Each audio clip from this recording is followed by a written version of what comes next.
As we speak, Ethiopia supplies 83% of Kenya's power imports, and with that, Ethiopia saves Kenya $10 million annually. Not only that, it also averts blackouts of power, meaning it saves Kenyan people from power ratios. Now, this, if you remember, just a few weeks ago, when Ethiopia's Grand Renaissance Dam was inaugurated, the president of Kenya, William Ruto, has attended this inauguration, and he was one of the speakers in that inauguration at the Grand Ethiopian Renaissance Dam when it was inaugurated with the presence of Prime Minister Abiy Ahmed. And this is what he said. I want to share with you because this is the fastest implementation of when our leaders speak, then we see action. That is not the case all the time. In fact, this is like a rare case, but it happened. Listen to what the president said.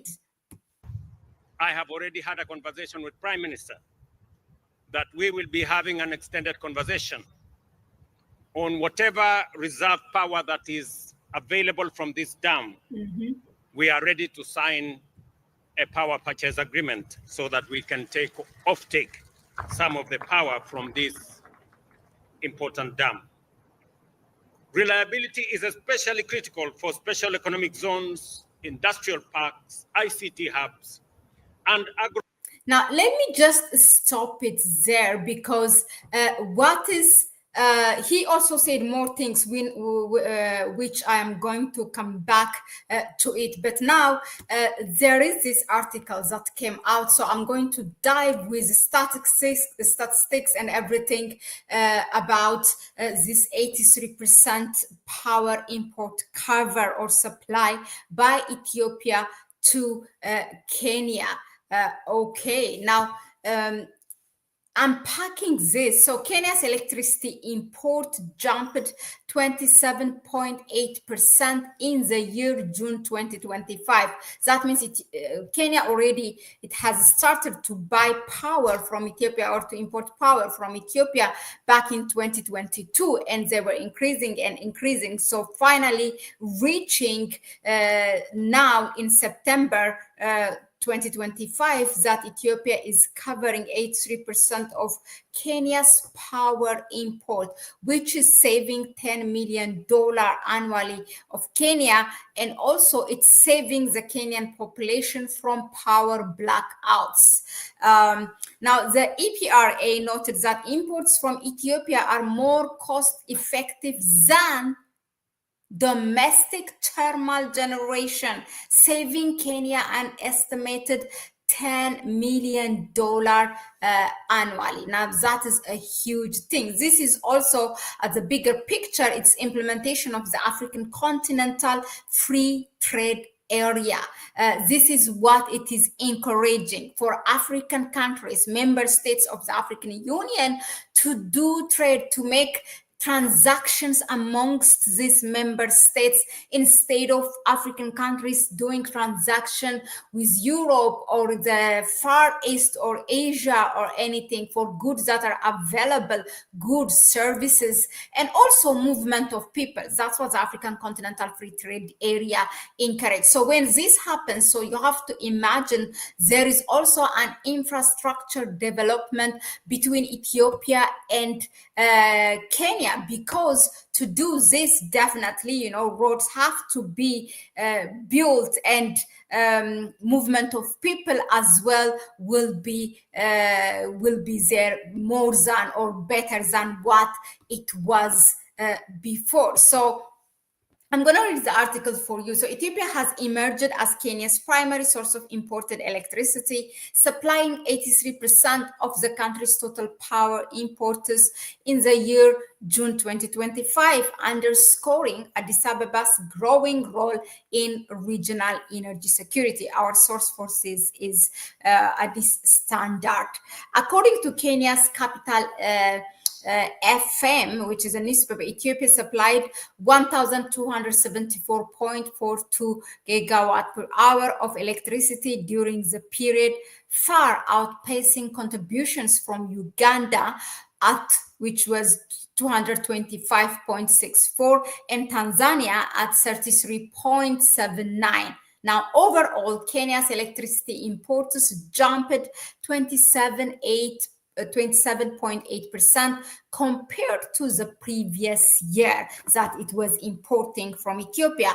Now, this is driven mainly by the Ethiopia-Kenya Power Import Program. Now, citing the country's Energy and Petroleum Regulatory Authority, EPRA, the report said Ethiopian imports are more cost-effective than domestic thermal generations, saving Kenya the estimated $10 million annually.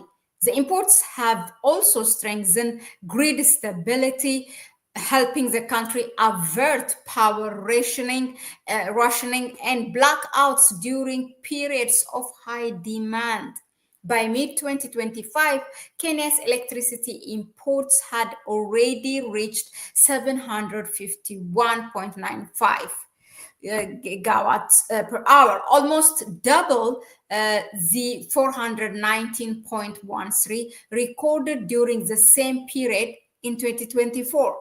Monthly inflows peaked at 146 in January 2025 and reached a low of 106 in July 2024, reflecting seasonal demand fluctuations. Now, negotiations are currently underway to expand capacity by additional 5,200 megawatt to meet rising domestic demand and further reduce the risk of rationing. The 500 kV Sodo-Moyale Suswa interconnector, which enables power transfer between Ethiopia and Kenya, is considered a cornerstone of regional energy integration. We have seen also this when it was inaugurated by both leaders of Ethiopia and Kenya, Prime Minister Abiy Ahmed and William Ruto of Kenya. Now, during the inauguration of the Grand Ethiopian Renaissance Dam, GERD, Kenya's President William Ruto, who was chief guest, said his nation is looking to sign a power purchase statement with Ethiopia based on the dam's resources, describing it as a Pan-African statement. So this is, I think, really a big achievement. Now that has been already implemented. He said he had a private talk. William Ruto said he had a private talk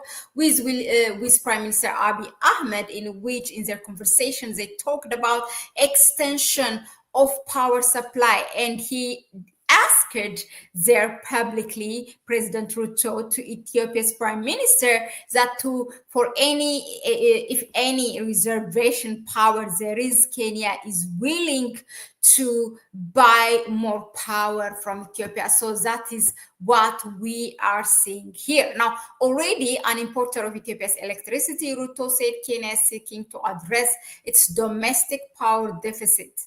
He added that the dam exemplifies the scale and ambition of African-led infrastructure in alliance with the African Union's vision of continental energy connectivity. In June 2025, it was reported that Kenya dispatched technical team for 200 megawatt Ethiopian power import. Kenya is set to import additional 200 megawatt of hydropower from Ethiopia to address a 283 megawatt supply shortfall during peak hours.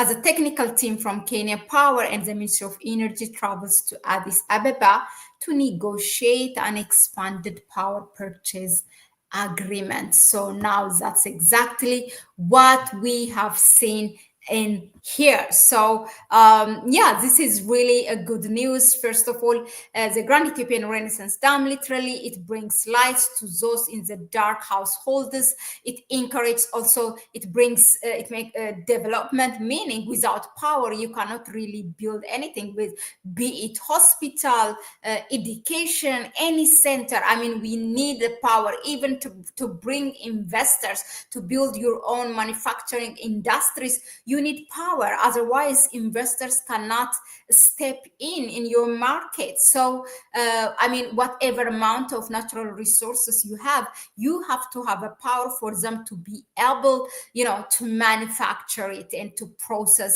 things. This is what we need and what we need to see in African countries. I mean, this is really good news both for Ethiopia, Kenya, and the region as well. I mean, this dam brings light to the dark houses in Ethiopia, to women and children. It saves a lot of lives. It doesn't mean that everyone, or more like around 60% of people who don't have access to electricity in Ethiopia will have immediately an electricity. It definitely have to make money so that we will have, more dams and hydropowers to bring light to our people. But also what it does is, as you can see, it empowers the region. And also it empower Africa as a whole. These are one of the flagship projects of the African Union, which is African Continental Free Trade Area. So it's not only Kenya, by the way. Djibouti buys power from Ethiopia. Tanzania also is in line. Burundi is in line. Sudan is buys power from Ethiopia, as much as they are complaining about the Grand Ethiopian Renaissance Dam. So there are other countries also who are showing interest, to buy power from Ethiopia, but also to learn how Ethiopia with, with generations. This is a generational project from Emperor Menelik II up until now. Ethiopia being unable to build this dam for decades because the so-called international financial institution has denied the country to give Ethiopia a loan. Guess what? But finally, 15 years ago, the late Prime Minister Meles Zenawi has launched the project, and every Ethiopian bought a bond, and we financed it ourselves, $5 billion to build this dam. So African countries and African heads of states have a lesson to learn.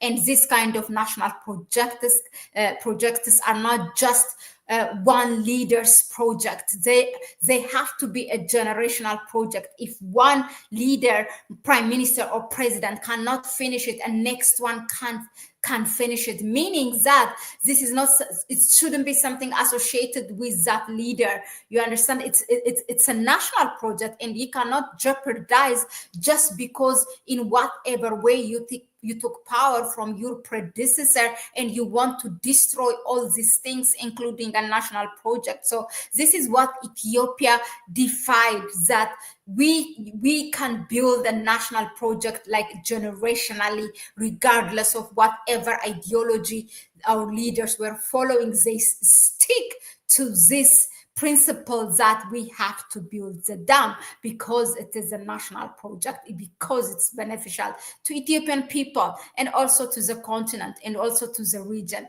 Well, that was it for now. Thank you very much for listening in. And let us know in the comment section, what do you think of Kenya buying power from Ethiopia, and Ethiopia covering 80% of power import of Kenya. Well, we are seeing already the effects of the Grand Ethiopian Renaissance Dam. Please drop your comments. Those of you who have not subscribed to the channel, please go ahead and subscribe to the channel. Share with others as well our videos. That way you can help us to reach out to more people. That was it for now, and I will see you on the next one. Bye bye.